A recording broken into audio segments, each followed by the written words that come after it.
انسان کی زندگی کے اندر کھانے پینے سونے جاگنے آرام کرنے سے بھی زیادہ جس چیز کی ضرورت ہوتی ہے وہ ہوتا ہے اس کی عادات کا، اس کے اخلاق کا سنور جانا۔ جیسے جیسے انسان کی عادات بگڑتی ہیں ویسے ویسے اس کا دل اپنا بے چین ہوتا ہے۔ جیسے جیسے اس کی عادات بگڑتی ہیں ویسے ویسے اس کے ساتھ رہنے والے اذیت اور تکلیف میں آ جاتے ہیں۔ میرے عزیز، یہ بات یاد رکھیے گا کہ جب ہم اپنی عادات اور اپنے اخلاق کے لحاظ سے کمزور ہو جاتے ہیں تو اس کا سب سے پہلا نقصان ہمیں خود ہوتا ہے۔ جس آدمی کے اخلاقی رویے کمزور ہو جاتے ہیں وہ بندہ خود بھی پریشان رہتا ہے، اور اس کا دوسرا بڑا نقصان ان لوگوں کو ہوتا ہے جو اس کے بالکل قریب ہوتے ہیں، اس کے گھر والے ہوتے ہیں، دوست احباب ہوتے ہیں۔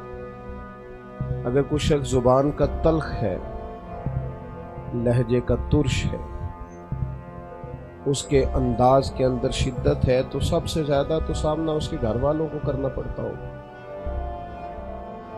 جن لوگوں کو اس کی وجہ سے آرام ملنا چاہیے تھا، سکون ملنا چاہیے تھا، قرار ملنا چاہیے تھا، وہی اس کی وجہ سے تکلیف کا شکار ہو جاتا۔ تو ہماری اخلاقی قدروں کی پامالی نقصان یہ کرتی ہے کہ ہمارے بالکل قریب رہنے والے لوگ آزمائش اور تکلیف کا شکار ہو جاتے ہیں۔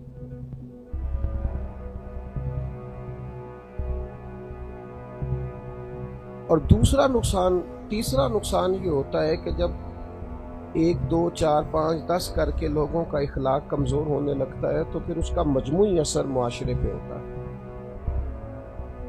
پھر قوموں پر اس کے اثرات دکھائی دیتے ہیں، ملتوں پر اس کے اثرات دکھائی دیتے ہیں۔ پھر آپ دیکھیے کہ ہماری معاشرے کا بھی یہ حال ہو گیا ہے کہ کوئی شخص کسی دوسرے پر اعتماد کرنے کو تیار نہیں، کوئی کسی دوسرے کو سچا جاننے کو تیار نہیں، کوئی کسی کو مخلص ماننے کو تیار نہیں، اس لیے کہ اخلاقی قدریں مجموعی طور پر کمزور ہوئی، ماحول مجموعی طور پر کمزور ہوا، لہذا اس کا نتیجہ یہ نکلا، اس کا رزلٹ یہ برآمد ہوا کہ پورے معاشرے کے اندر ہی اس کے اثرات نظر آنے شروع ہو گئے۔ ہم جب اپنے اخلاق کو ٹھیک کر رہے ہوتے ہیں تو اس کا مطلب یہ نہیں ہوتا کہ ہم صرف اپنے آپ کو ٹھیک کر رہے ہوتے ہیں، ہم اپنے ساتھ والوں کا فائدہ کر رہے ہوتے ہیں، ہم اپنے معاشرے اور ماحول کا فائدہ کر رہے ہوتے ہیں۔ جس طرح کسی آدمی کی تلخ بات سے ماحول تلخ ہوتا ہے نا، اسی طرح کسی آدمی کے اچھے رویے سے ماحول ٹھیک بھی ہوتا ہے۔ اچھے رویے سوسائٹی کے اندر خوشبو پیدا کرتے ہیں، ماحول میں بہتری لاتے ہیں۔ اس لیے نبی اکرم صلی اللہ تعالی علیہ وسلم نے ارشاد فرمایا، حضور فرمانے لگے کہ اگر اللہ تعالی اخلاق کو کوئی صورت عطا فرماتا،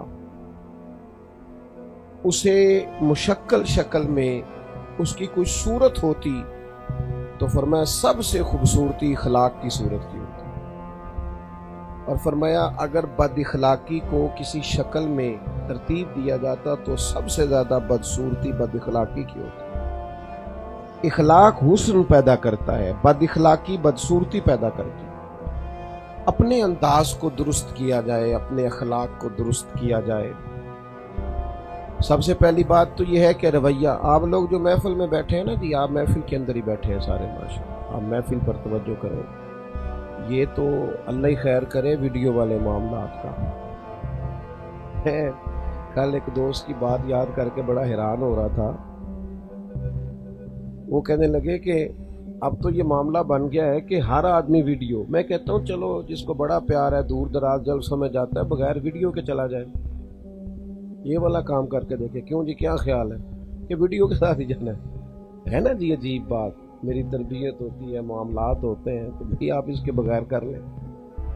تو ہوتا کیا ہے ہمارے ہاں کہ ہم نے اس کو نفسیاتی مسئلہ نہ بنائیں، ذہن پر سوار نہ کریں، اور بھی غم ہے زمانے میں ویڈیو کے سوا۔ آپ موبائل سے باہر بھی نکلیں، اور جو آدمی کیمرہ اونچا کر کے پیچھے دکھاتا ہے کسی کو، موبائل پہ اونچا کر رہا ہے تو ویڈیو بنا رہا ہے، تو اس سے جو پیچھے بیٹھا ہوتا ہے اسے تکلیف محسوس ہوتی ہے۔ تو آپ پچھلوں کا بھی تو ہمیں خیال کرنا ہے۔ کیا خیال ہے آپ کا؟ اور پھر میں آج کل موبائل کا معنی سمجھا ہوں، موبائل کا مسئلہ اس طرح کا جس طرح گرمیوں میں پیاس کا مسئلہ نہیں ہوتا، ایک پانی پیے تو باقیوں کا بھی دل کرنے لگ جاتا ہے، اسی طرح ایک نکالے نا ویڈیو بنانے کے لیے تو باقیوں کا بھی دل کرتا ہے کہ میں بھی نہ نکال لوں۔ تو اس لیے بے شمار یہ معاملات ہو جاتے ہیں۔ اللہ تعالیٰ سمجھ عطا فرمائے۔ تو آپ تھوڑی توجہ کریں، محفل میں شامل رہیں، اللہ تعالیٰ موبائل ضرور چلائے لیکن آپ توجہ تو میری بات پہ رکھیں۔ عزیز دوست، جو بات عرض کرنا چاہتا ہوں کہ سب سے پہلے تو اخلاقی رویوں کی درستگی، آپ کا لہجہ ٹھیک ہو، انداز ٹھیک ہو۔ اور اخلاقی رویے کے پیچھے بعض لوگ یہ سمجھتے ہیں کہ شاید صرف میٹھا بولنا ہی اخلاق ہے۔ میٹھا بولنا بھی اخلاق ہے، لیکن بعض اوقات بندہ میٹھا اپنے مطلب کے لیے بھی تو بولتا ہے۔ بہت سارے لوگ بڑے درویش، بڑے سادے، بڑے ٹھنڈے میٹھے تو اپنے مطلب کے لیے ہوئے ہوتے ہیں، مطلب ان کا نکل جاتا ہے تو ماحول ان کا بدل جاتا ہے، ان کا رویہ بدل جاتا ہے۔ اس لیے فقط میٹھا بولنا اخلاق نہیں۔ اور ایک اور بات بھی، میٹھا بولنے کے لیے بھی آپ کو کچھ اور چیزوں کی ضرورت ہے۔ اگر آپ اپنے اخلاقی رویے میں زبان اور لہجے کی مٹھاس لانا چاہتے ہیں تو اس کے لیے بھی آپ کو کچھ اور رویوں کی، مثلاً اس کے لیے آپ کو بہت زیادہ حوصلہ مند ہونا پڑے گا، تحمل مزاج ہونا پڑے گا، بردبار ہونا پڑے گا، ورنہ زبان میٹھی رہ ہی نہیں سکتی۔ زبان میٹھی نہیں رہ سکتی، لہجے میں سختی اور تلخی آ جائے۔ آپ میٹھا رہنے کے لیے تحمل مزاج ہونے کی، بردبار ہونے کی، معاملہ فہم ہونے کی، صبر والا ہونے کی اس کی ضرورت ہوتی ہے، ورنہ تو بہت سارے لوگ ہیں وہ تلخ کر دیں گے آپ بڑے میٹھے ہیں، لیکن اگر کوئی بندہ بڑا سخت بات کرے آ کے تو پھر آپ کیا کریں گے؟ بعض لوگ رد عمل کے طور پر بھی تو سخت ہو جاتے ہیں۔ تو اس لیے اس اخلاق کا میٹھا کرنے کے لیے بھی آپ کو ساتھ باقی اخلاقی قدروں کو پیدا کرنے کی ضرورت پڑتی ہے۔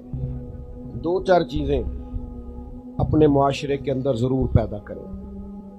ایک تو کوشش فرمائیں کہ مزاج دیانتداری کا رہے، دیانتداری کا مزاج۔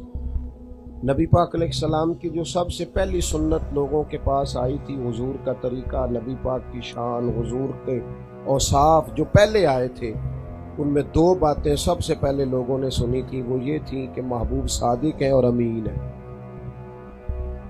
سچ بولتے ہیں اور دیانتدار ہیں۔ یہ سب سے پہلا تعارف تھا، یہاں سے آغاز ہوا لوگوں کا نبی پاک کے قریب جانے کا۔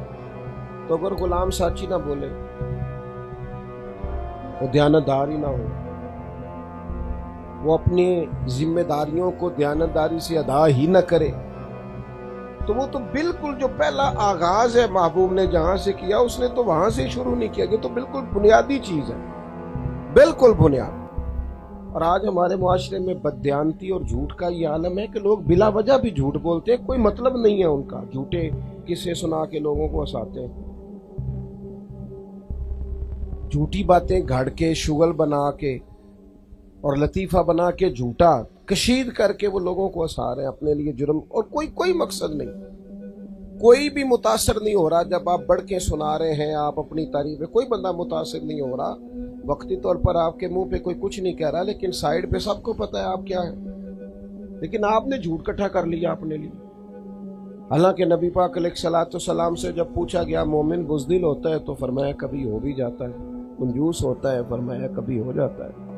یا رسول اللہ مومن جھوٹا بھی ہوتا ہے؟ فرمایا نہیں، میرا مومن جھوٹ نہیں بولتا۔ مومن جھوٹ ہے، مومن کے مزاج کے اندر صفائی ہوتی ہے، اس کی زبان میں صداقت ہوتی ہے، اس کا لب و لہجہ، اس کا انداز شستہ ہوتا، وہ کبھی بھی غلط بات اپنے منہ سے نہیں نکالتا۔ نبی پاک علیہ السلام بھی صحابہ سے مزاح فرماتے ہیں۔ ایک ہوتا ہے مذاق، وہ تو منع، ایک ہے مزاح دل لگی، محبت کی بات وہ سنت ہے.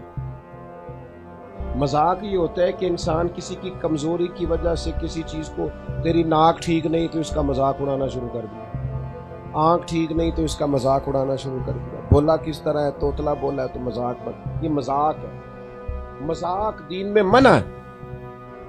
ایک ہے دل لگی کرنا، تو حضور کا طریقہ ہے مبارکہ ہے مزاح فرمانا. حضور غلاموں سے مزاح فرماتے، محبت کرتے، مسکراتے. تو سیدنا ابو ہریرہ رضی اللہ تعالیٰ عنہ فرماتے ہیں کہ میں نے نبی پاک علیہ السلام کی بارگاہ میں عرض کیا کہ یا رسول اللہ صلی اللہ علیہ وسلم آپ بھی مزاح فرماتے ہیں؟ تو حضور فرمانے لگے ہاں، لیکن مزاح میں بھی میری زبان سے جو نکلتا ہے وہ حق اور سچ ہی نکلتا ہے. اس موقع پر بھی میں حق اور سچ بات کہتا ہوں. تو اعلیٰ اخلاق یہ ہے کہ آپ کی زبان کم از کم عادی نہ ہو جھوٹ کی، آپ کا لہجہ سچائی والا، آپ کبھی بھی خلاف واقعہ بات نہ کریں، آپ کا انداز یہ ہو کہ اس میں سچائی. اور پھر یہ کہ دیانت داری، امانت داری. نبی پاک علیہ السلام نے تو فرمایا جو امانت دار ہی نہیں اس کا تو دین ہی نہیں. اس کو تو حضور نے دین سے جوڑا. تو ایک شخص باقی سارے لباس دینی پہنے اور وہ باتیں بھی بڑی کرے اور بہت بڑا اپنے آپ کو عاشق ثابت کرے، لیکن وہ دیانت دار ہی نہیں جب، تو کریم اسے فرماتے ہیں دیندار ہی نہیں. تیسری بات یہ کہ مزاجوں کے اندر جب تک تحمل پیدا نہیں ہوتا، بردباری پیدا نہیں ہوتی، بردباری کے بغیر وقار نہیں آتا، وزاداری نہیں آتی. آپ کوئی بھی ہیں، آپ کو اپنے منصب کی ذمہ داریاں ادا کرنے کے لیے سنجیدہ ہونا پڑتا ہے. غیر سنجیدہ آدمی ڈیوٹی نہیں کر سکتا. کوئی بھی ہیں آپ کچھ بھی اور نہیں ہیں، صرف والد ہیں، تو پھر بھی آپ کا رویہ بہت سنجیدہ ہونا چاہیے، غیر سنجیدہ نہیں ہونا چاہیے. آپ کے مزاج کے اندر پھر بھی سنجیدگی ہو، ورنہ آپ کے بچے آپ سے کیا سیکھیں.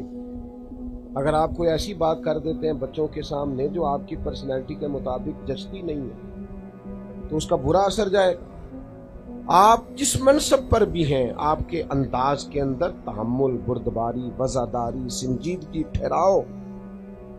نبی پاک علیہ الصلوۃ والسلام کلام فرماتے، حضرت سیدہ عائشہ صدیقہ رضی اللہ تعالیٰ عنہ فرماتی ہیں کہ حضور اتنا ٹھہر ٹھہر کے بات کرتے، اتنا ٹھہر ٹھہر کے بات کرتے کہ کوئی حضور کے لفظوں کو گننا بھی چاہتا تو گن سکتا تھا.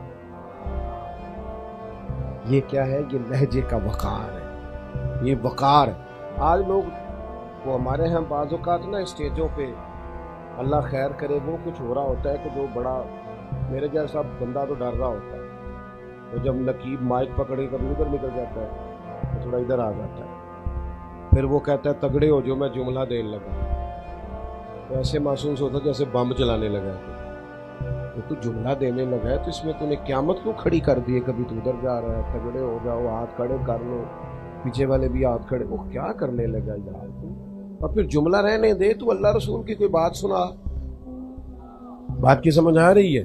ہاں اس کی تائید میں یا اس کی تشریح میں تو کچھ کہنا چاہتا ہے تو کہہ، لیکن یہ سنجیدہ اسٹیج ہے، اس پہ آپ سنجیدہ بات کریں. آپ کے انداز کے اندر حسن ہو، خوبصورتی ہو، تو تحمل مزاجی، بردباری، وزاداری یہ انسانی زندگی کو خوبصورت بناتی. اس کے اندر یہ رنگ آ جاتے ہیں. آپ بہت وزادار ہوں، آپ کو بندے کو بات کرنی بھی آنی چاہیے اور بندے کو نہ چپ رہنا بھی آنا چاہیے. چپ رہنا بھی بڑا چاہیے. یہ خاموشی یہ بھی حسن ہے زندگی. خاموش آدمی دانا ہوتا ہے. کچھ وقت آپ کو خاموشی طوفان ہوتی، خاموش آدمی روب والا ہوتا ہے. آپ کو کچھ وقت چلے، چند منٹ ہی صحیح، زندگی میں تھوڑی سی خاموشی بھی ہونی چاہیے. لیکن ہم ایک دوست تھے ہمارے، ایک دفعہ بیٹھے ہوئے تھے تو کہنے لگے، باتیں کوئی بزرگ کر رہے تھے، تو کچھ لوگ ایسے ہوتے ہیں کہ ان کو 5 منٹ چپ رہنا پڑ جائے نا تو محسوس ہوتا ہے کہ بیچارہ نہ بڑی آزمائش میں آ گیا. پورے 5 منٹ ہو گئے تو فٹافٹ کہنے لگے قطع کلامی معاف, اور ساتھ ہی بات شروع کر دی. میں کہ پہلے پوچھتے لے ایسا معافی دیتی بھی ہے کہ نہیں. تو نے کہا نا قطع کلامی معاف, تو ہم نے تو نہیں کہا معاف کیا, تو نے بات شروع کر دی. ابھی تھوڑی کیا معاف, فٹافٹ بات. تو تحمل مزاجی, بردباری, تھوڑا سا حوصلہ, تھوڑا سا صبر. نبی پاک علیہ الصلوۃ والسلام فتح مکہ سے پہلے, ہجرت مدینہ سے پہلے حضور چاہتے تھے کہ میں بیت اللہ شریف کے اندر سے زیارت کروں. تو عثمان بن طلحہ کے پاس چابی ہوتی تھی. اللہ کے حبیب علیہ السلام نے فرمایا اگر آپ کعبہ شریف کا دروازہ کھول دیں تو میں ذرا اندر سے زیارت کر دوں. کہنے لگے میں آپ کو نہیں کھول کے دوں. بڑی بردباری سے محبوب نے بات کی. فرمایا عثمان ایک وقت آئے گا چابی میں تم سے لے لوں گا, اور پھر جسے میرا دل چاہے گا نا اسے دوں گا. حضور تشریف لے گئے مدینہ منورہ. 10 سال گزر گئے. پھر فتح مکہ کا دن آیا. 10,000 کا بارو لشکر لے کر میرے قریب مکہ میں داخل ہوئے. اور جب فتح مکہ کے نعرے بج گئے تو محبوب نے فرمایا کہاں ہے عثمان بن طلحہ. انہیں تو وہ بات یاد تھی نا. تو حضور کو میں نے چابی نہیں دی تھی, دروازہ کھول کر نہیں دیا تھا. تو میں کھولو دروازہ, چابی دی انہوں نے, دروازہ کھولا گیا. محبوب نے بت گرائے, واپس آئے, پھر بلایا. فرمایا عثمان میں نے تم سے کہا تھا نا میں تم سے چابی لے لوں گا, تو میں دیکھ لو میں نے لے لی. پھر میں نے یہ بھی کہا تھا نا میں جس کو چاہوں گا دوں گا. تو حضور کہا تھا, تو فرمایا لے لو میں تمہیں واپس کرنا چاہتا ہوں. عثمان کہتے ہیں میری طرف چابی نہیں آ رہی تھی, گویا ایمان آ رہا تھا. حضور نے چابی دی اور میں نے کلمہ پڑھنا شروع کر دیا. آپ تھوڑا سا معاف تو کریں نا, درگزر نہیں معاف کرتے لوگ. کبھی صلح کر لیتے ہیں کسی کے کہنے پر, معاف ہو, معاف تو کرو نا, درگزر تو کرو. رویے کے اندر وہ چیزیں تو پیدا کرو. آپ جب تک معاف نہیں کرتے, جب تک آپ درگزر نہیں کرتے, جب تک آپ تحمل مزاجی نہیں پیدا کرتے, اتنی دیر تک چیزیں بہتر نہیں ہوتی. میں نے زیادہ باتیں نہیں کرنی آپ کے ساتھ. میں 4-5 باتیں جو سمجھانا چاہتا تھا وہ سمجھا چکا ہوں. بس ایک آدھ بات اور کرنی ہے, آپ نے غور کرنا ہے. ان اخلاقی رویوں کے ساتھ ایک بہت اخلاقی رویہ جس کی آج بہت زیادہ ملت کو, ملک کو, قوم کو ضرورت ہے, دین کو ضرورت, وہ ہے جذبہ خیر خواہی کا, بھلائی کا جذبہ. ہم نہ آہستہ آہستہ خود غرض ہو گئے. کوئی کام بھی کرتے ہیں یا کسی بھی جگہ کچھ کرنا چاہتے ہیں تو پہلے دیکھتے ہیں کہ میرا فائدہ کیا ہے, اس میں مجھے کیا ملے گا. جب کو ہمیں اپنا نفع دیکھ کے چلتی ہیں نا, خود غرض ہو جاتی ہے, مادہ پرست ہو جاتی ہے. یہاں تک کہ جو بڑے قیمتی رشتے تھے, پیار والے مقدس رشتے تھے, ان میں بھی دولت دیکھی جاتی ہے. یعنی گھر کے اندر جس خاتون نے بیاہ کے آنا ہوتا ہے اس نے گھر کا حصہ بننا ہے, اس نے بچوں کی ماں بننا ہے, اس نے اس خاندان کا حصہ بن جانا ہے. لیکن اتنا مقدس رشتہ جسے اللہ نے اپنی نشانیوں میں سے نشانی کہا ہے, اگر وہ رشتہ کرتے وقت بھی پیسے دیکھے جائیں, بیٹی بیاہتے وقت اور بیٹا بیاہتے وقت بھی اگر دولت دیکھی جائے, یہاں تک کہ حال اس طرح کا ہو جاتا ہے, ماحول اس طرح کا بن جاتا ہے کہ بچے ماں باپ سے کہہ رہے ہوتے ہیں کہ آپ کو ڈھب کا کام کر لیتے تو ہمارے حالات بہتر نہ ہوتے, آپ نے ہمارے لیے کیا کیا. کیوں کہ خود غرض ہو گئے, ماحول کے اندر خیر خواہی نہیں. اسلام کس بات کا سبق دیتا ہے, نبی پاک نے ہمیں کون سے اخلاق سکھائے. ہمارا دین یہ کہتا ہے کہ تم بجائے اس کے کہ تم دیکھو تم کسی سے کتنا نفع لے سکتے ہو, تم یہ دیکھو تم کس کو کتنا نفع دے سکتے ہو.